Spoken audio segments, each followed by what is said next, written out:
Hey guys, Metal Viking 82 here, back with another Viking Orations.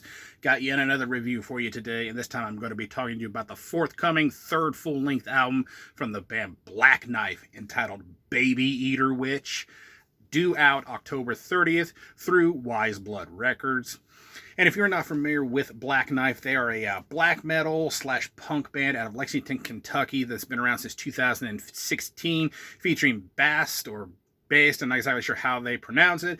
On bass, you have Thumb Cutter on the drums, who replaced Mad Matt previously, and then Hell Wolf on guitars and vocals. As I said, this is going to be the band's third full-length album. It is 10 tracks, just a little under 31 minutes in length.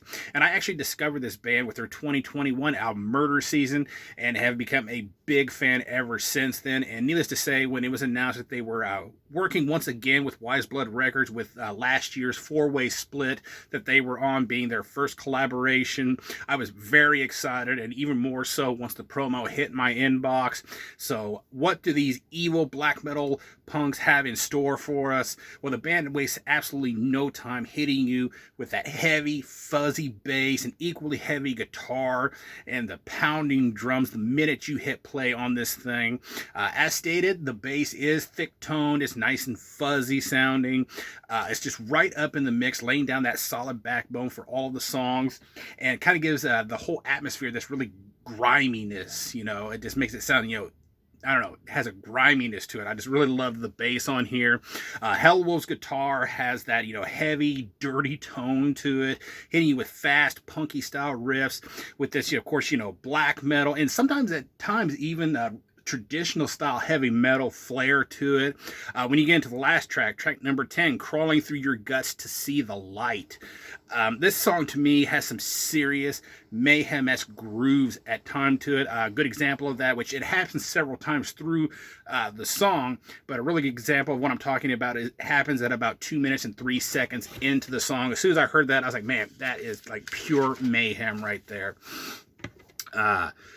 Really nice drum production, I thought, on here. Very organic, not overly produced, but still has some oomph to them. When you hear organic drum production, you might think demo-ish quality or rehearsal room quality, but, it's not quite that level of organic. It just, it doesn't sound overly processed or produced. It's just got, that kind of, well, like I said, organic sound, and but it still has that oomph to it. He doesn't really do anything overly flashy in terms of his playing style, but he does provide some solid beats. He does some nice patterns, rolls and fills here and there. I love his kick work and the blast beats he does now and then.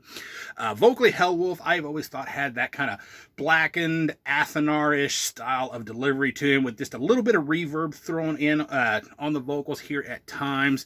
When you get into track number 8, though, Snakebite Succubus, I love that sort of like snarly style of vocal that is used during part of the chorus, because he uses his normal voice during when he says snakebite, and then succubus is kind of more like snarl, and it sounds completely different.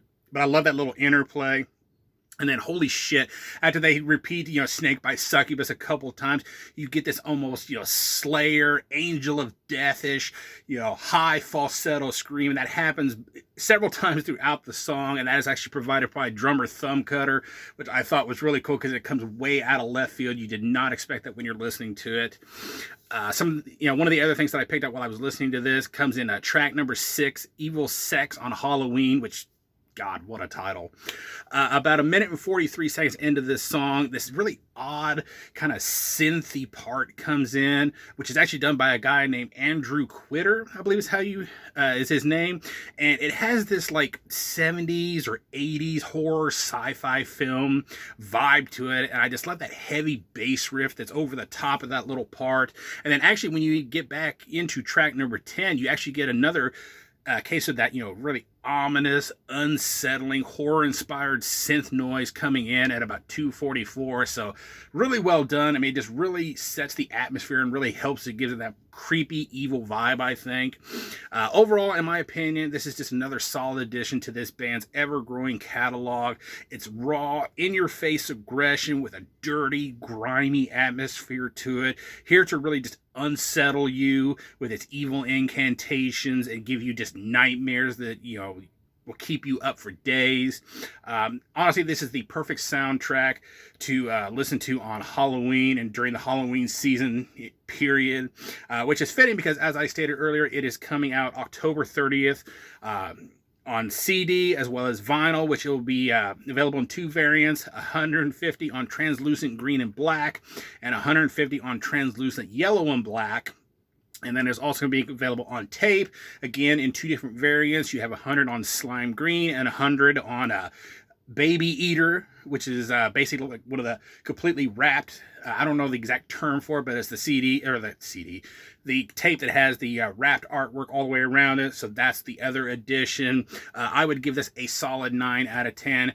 Go check out Black Knife. I will be leaving links down below so you can check out the single they got out for this album right now, as well as their other stuff, and pick up some merch from them, show them some support. So yeah, that is going to do it. Thank you so much for watching and subscribing, and until next time, stay brutal.